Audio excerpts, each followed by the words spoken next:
بسم الله الرحمن الرحيم.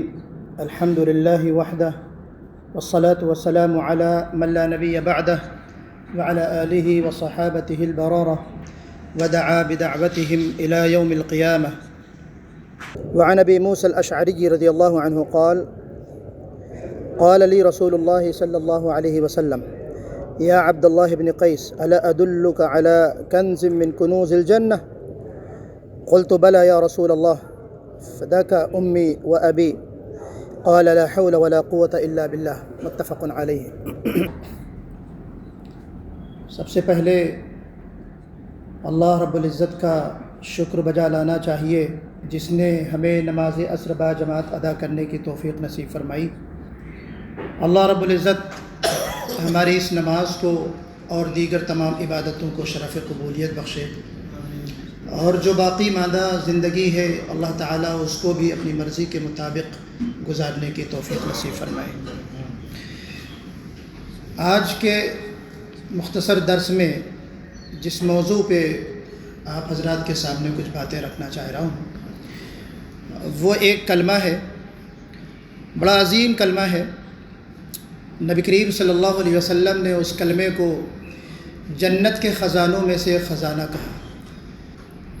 ایسا کلمہ جو ہے تو بہت چھوٹا، مگر حقیقت یہ ہے کہ معنوی اعتبار سے آپ دیکھیں تو پہاڑ کے برابر ہے. ایک ایسا کلمہ جو مومن کے دل میں کامل بھروسہ پیدا کرتا ہے، ایمان مضبوط کرتا ہے. وہ کلمہ انسان کے اندر عاجزی پیدا کرتا ہے. وہ کلمہ جو ابدیت کی روح ہے. بتائیے کوئی کون سا کلمہ ہے وہ؟ لا حول ولا قوة الا باللہ. بڑا عظیم کلمہ ہے لا حول ولا قوة الا باللہ. بہت چھوٹا سا کلمہ ہے. اس کو ہم عام طور پہ کب پڑھتے ہیں؟ ہم اور آپ اگر غور کریں جب غصہ آتا ہے، اپنا منہ بنا کے کسی کے اوپر ناراضگی کا اظہار کرنا ہوتا ہے، لا حول ولا قوة. شیطان کو بھگانے کے لیے لا حول ولا قوت الا باللہ پڑھتے ہیں. ایسا ہی ہے نا بھائی؟ ہم نے ایک خاص ایک پہچان بنا لی ہے اس کلمے کی. یہ زیادتی ہے، اس کلمے کے ساتھ زیادتی ہے. یہ جو کلمہ ہے پہلے اس کا معنی دیکھیے کیا ہے. لا حول ولا قوت الا باللہ. کوئی طاقت نہیں، کوئی قوت نہیں سوائے اللہ رب العزت کے. ایاک نعبد و ایاک نستعین. ہم نمازوں میں سورہ فاتحہ میں پڑھتے ہیں کہ یا اللہ ہم تیری ہی عبادت کرتے ہیں اور تجھی سے مدد چاہتے ہیں. تو اگر ہم نے یہ اپنی زبان سے کہا کہ کوئی طاقت نہیں ہے، کوئی قوت نہیں ہے، مؤذن حی علی الصلاۃ کہتا ہے تو ہم لا حول ولا قوت الا باللہ پڑھتے ہیں. مؤذن حی علی الفلاح کہتا ہے تو ہم لا حول ولا قوت الا باللہ کہتے ہیں. کیا مطلب ہے اس کا؟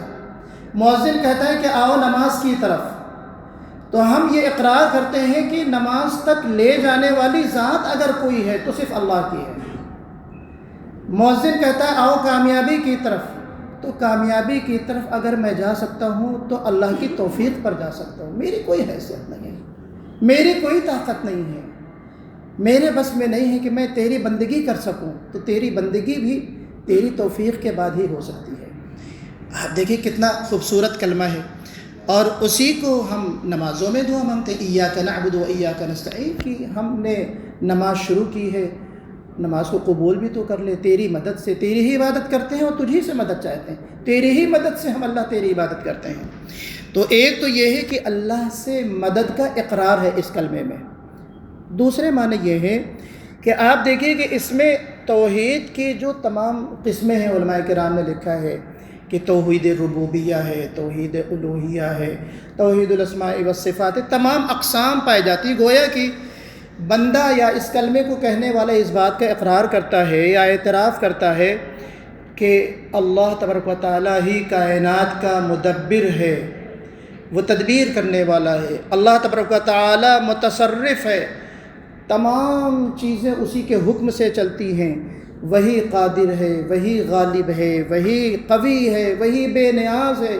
وہ قادر مطلق ہے اپنے بے پایہ مملکت کے اس چھوٹے سے حصے میں جسے ہم زمین کہتے ہیں ہمیں پیدا کیا، ہمیں جاننے، سوچنے، سمجھنے کی قوت بخشی، انتخاب اور ارادے کی آزادی عطا کر کے تصرف کے اختیارات اسی نے بخشے، ہم کو زمین میں اپنا جانشین اور خلیفہ یا اللہ تو نے ہی مقرر کیا۔ تو گویا کہ توحید کی جو تمام اقسام ہیں، عبادت کی تمام اقسام ہیں، وہ بھی اس کلمے میں پائی جاتی ہیں۔ تیسری چیز جو ہے وہ یہ ہے کہ توکل اور تفویض، تمام معاملات میں اللہ کے اوپر بھروسہ کرنا اور تمام معاملات کو اللہ کے حوالے کر دینا، یہ بھی ہمیں اس کلمے سے بندے کی عاجزی ظاہر ہوتی ہے، اور اس میں اللہ کی بے نیازی کا اظہار بیان کیا جاتا ہے۔ گویا بندہ یہ کہتا ہے کہ اے اللہ، میں کچھ بھی نہیں کر سکتا، ہر قوت اور طاقت صرف تیرے ہی قبضۂ قدرت میں ہے۔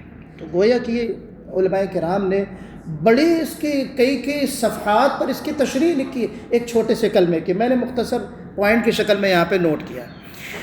اس کی کچھ فضیلتیں ہیں اس کلمے کی، یہ تو میں نے آپ کو بتایا کہ اس کے کیا معنی ہوتے ہیں۔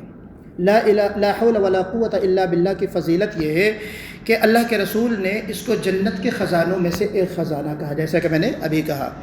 حضرت موسیٰ الاشعری رضی اللہ تعالیٰ عنہ فرماتے ہیں کہ نبی کریم صلی اللہ علیہ وسلم نے فرمایا کہ الا ادلک علی کنز من کنوز الجنہ، کیا میں تمہیں جنت کے خزانوں میں سے ایک خزانے کا پتہ نہ بتا دوں؟ تو صحابی رسول نے کہا ہاں اللہ کے رسول بتائیے۔ کہا لا حول ولا قوت الا باللہ۔ تو امام نووی رحمۃ اللہ علیہ فرماتے ہیں کہ قولہ صلی اللہ علیہ وسلم لا حول ولا قوت الا باللہ کنز من کنوز الجنہ، کہ اللہ کے رسول کا یہ کہنا کہ جنت کے خزانوں میں سے یہ خزانہ ہے لا حول ولا قوت الا باللہ، تو وہ امام نووی کہتے ہیں کہ قال العلماء، یعنی علماء یہ کہتے ہیں، اس کی تشریح کرتے ہیں، سبب ذلك انها کلمۃ اسلام و تفویض الی اللہ تعالی واعتراف بالاذعان له، کہ نبی کریم صلی اللہ علیہ وسلم کا یہ جو فرمان ہے لا حول ولا قوت الا باللہ کہ جنت کے خزانوں میں سے ایک خزانہ ہے، یہ اس کی وجہ یہ ہے کہ یہ کلمہ اللہ تعالیٰ کے سامنے عاجزی اور اپنے آپ کو اپنا سر تسلیم خم کر دینا، اس وجہ سے اس کو جنت کا خزانہ کہا گیا۔ اپنے تمام امور کو اللہ کے سپرد کر دینا، اس کے سامنے اپنے آپ کو حوالے کر دینا، تو یہ جنت کی کنجی ہے۔ مطلب یہ ہے کہ جب انسان اپنے آپ کو مکمل اللہ کے حوالے کر دے اور اپنی کمزوری کا اظہار کرے گا، تو اس سے بڑی بات کیا ہو سکتی ہے؟ تو گویا کہ اللہ تبارک و تعالیٰ اس سے راضی ہو جاتے ہیں، اس سے خوش ہو جاتے ہیں، اور خوشی کی وجہ سے اس کو جنت کی کنجی مل جاتی ہے۔ تو یہ جو اس کی عاجزی ہے، یہ جو اس کا گڑ گڑانا ہے، اپنی کمزوری ظاہر کرنا ہے اللہ کے سامنے، یہ جنت کی کنجی ہے۔ تو ہمیں اس چیز کو بھی سمجھنا چاہیے۔ تیسری جو چیز ہے، جو فضیلت ہے، دوسری فضیلت ہے، حضرت ابو ہریرہ رضی اللہ تعالیٰ عنہ راوی ہیں، امام احمد نے اپنی کتاب میں اس کو درج کیا ہے کہ اذا قال العبد لا الہ الا اللہ واللہ اکبر قال اللہ صدق عبدی، کہ میرا بندہ جب کہتا ہے لا الہ الا اللہ واللہ اکبر، تو اللہ تعالیٰ کہتا ہے کہ میرے بندے نے سچ کہا۔ وَإِذَا قَالَ لَا إِلَهَ إِلَّا اللَّهُ لَا شَرِيكَ لَهُ، اور جب بندہ یہ کہتا ہے کہ اللہ کے سوا کوئی معبود نہیں، اس کا کوئی شریک نہیں، تو اللہ تعالیٰ کہتا ہے کہ صدق عبدی، اس وقت بھی کہتا ہے کہ میرے بندے نے سچ کہا۔ وَإِذَا قَالَ لَا إِلَهَ إِلَّا اللَّهُ لَهُ الْمُلْكُ وَلَهُ الْحَمْدُ قَالَ صَدَقَ عَبْدِي، اور جب بندہ یہ کہتا ہے کہ لا الہ الا اللہ لہ الملک، اسی کی بادشاہت ہے، اسی کی تعریف ہے، تو اللہ تعالیٰ پھر کہتا ہے کہ صدق عبدی۔ وَإِذْ قَالَ لَا إِلَهَ إِلَّا اللَّهُ وَلَا حَوْلَ وَلَا قُوَّةَ إِلَّا بِاللَّهِ، جب بندہ یہ کہتا ہے کہ لا الہ الا اللہ لا حول ولا قوت الا باللہ، تو اللہ تعالیٰ فرماتے ہیں کہ صدق عبدی لا حول ولا قوت الا بہ، کہ میرے بندے نے سچ کہا۔ صحیح بات یہ ہے کہ میں ہی ہوں اور میرے علاوہ کسی کی طاقت اور قوت نہیں ہے۔ تو گویا کہ اللہ تبارک و تعالی جب بندہ لا حول ولا قوت الا باللہ پڑھتا ہے تو اس کا جواب دیتا ہے۔ آپ دیکھیے گھر سے نکلتے وقت ہمیں دعا کیا سکھائی جاتی ہے، بچپن سے ہم پڑھتے ہیں بسم اللہ توکلت علی اللہ لا حول ولا قوت الا باللہ، کہ شروع اللہ کے نام سے، انسان اللہ کا نام لے کر نکلتا ہے کہ میں نے اللہ پر توکل کیا، اور لا حول ولا قوت الا باللہ۔ تو یقال لہ، حدیث میں آتا ہے کہ ملائکہ کہتے ہیں، اس سے کہا جاتا ہے کہ کفیت و وقیت و ہدیت، کہ اللہ تمہارے لیے کافی ہو گیا، تمہارے لیے اللہ نے تمہاری حفاظت کر لی، تمہارے لیے کافی ہو گیا، اور تجھے ہدایت دی گئی۔